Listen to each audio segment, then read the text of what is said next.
let's try on itong mga damit na pinadala sa akin ng YesStyle. If you're a mom like me, I know na mas komportable tayo sa ganitong klaseng damitan. But let's try on some clothes na sinusuot natin nung tayo ay wala pang baby.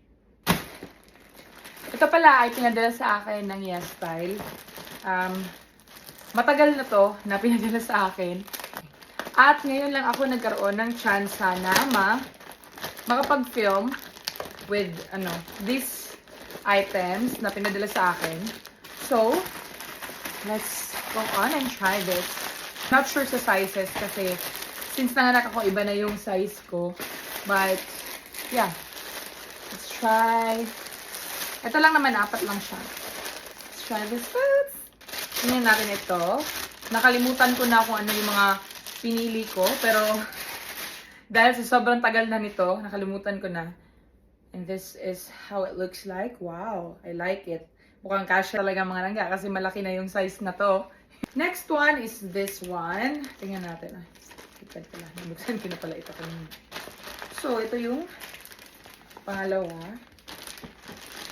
4 lang naman ito. So, isang buong outfit lang talaga siya. Yan. Di ko alam kung magkakasya to, but we will see. And ito naman yung ating pangatlo. Tingnan natin. Behave lang yung anak ko. Super behave. Very good yung ating anak ngayon.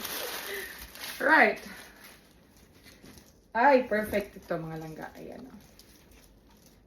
Perfect sa winter season. Ito ang ating panghuli na I suspect is pang baba. Here it goes. Sana mag-cash siya to sa akin. My gosh. What do you think, Baba? Do you like this? Yeah? Yeah? Very good. Mag-ilis na si Mama, ha? Alright, talaga. Let's try this on.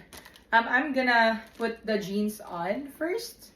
So, lagyan natin siya ng effect. Yes, Baba. 1, 2. Hindi pala magkasya mga langga. Hindi siya magkasya sa mom tummy ko. Right, Babash?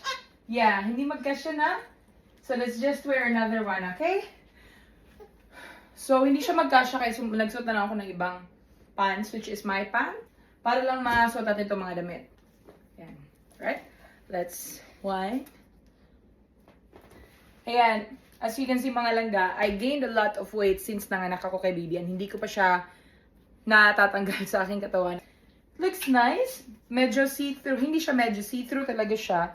So as you can see, you can literally see my bra. Then, we have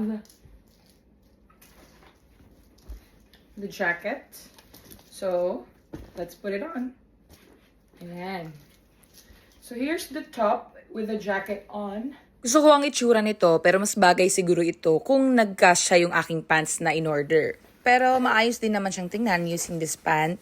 Now, let's try the other shirt. Tingin pa lang dito, ito na yung gusto ko. Ayan, kasi mas loose yung kaniyang fit at sobrang komportable niya.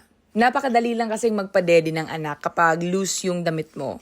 Ngayon, subukan naman natin ito with the jacket on. Bagay din naman siyang tingnan with this pant, pero again, mas maganda siguro ito kapag yung isang pant ay nagkasya sa akin. Pero overall naman ay nagustuhan ko ang mga items na pinadala sa akin ng YesStyle. Kung i-rate ko silang 4 from my favorite to my least favorite, of course, obviously, my least favorite will be the pant kasi hindi siya nagkasya sa akin. Tapos, second will be the white long sleeve shirt. Kasi kahit na nagkasya yon, medyo may pagka masikip siya sa akin at saka medyo see-through siya.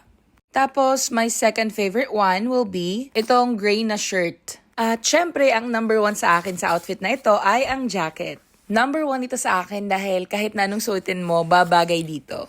At sinasabi ko sa inyo mga langgaan, ako napakaganda ng quality nito. Hindi manipis. Ayan, as you can see naman, napakakapal ng damit. At mura lang din ito mga langga. Nako, para sa magandang quality na ito, napakamura na ng presyo.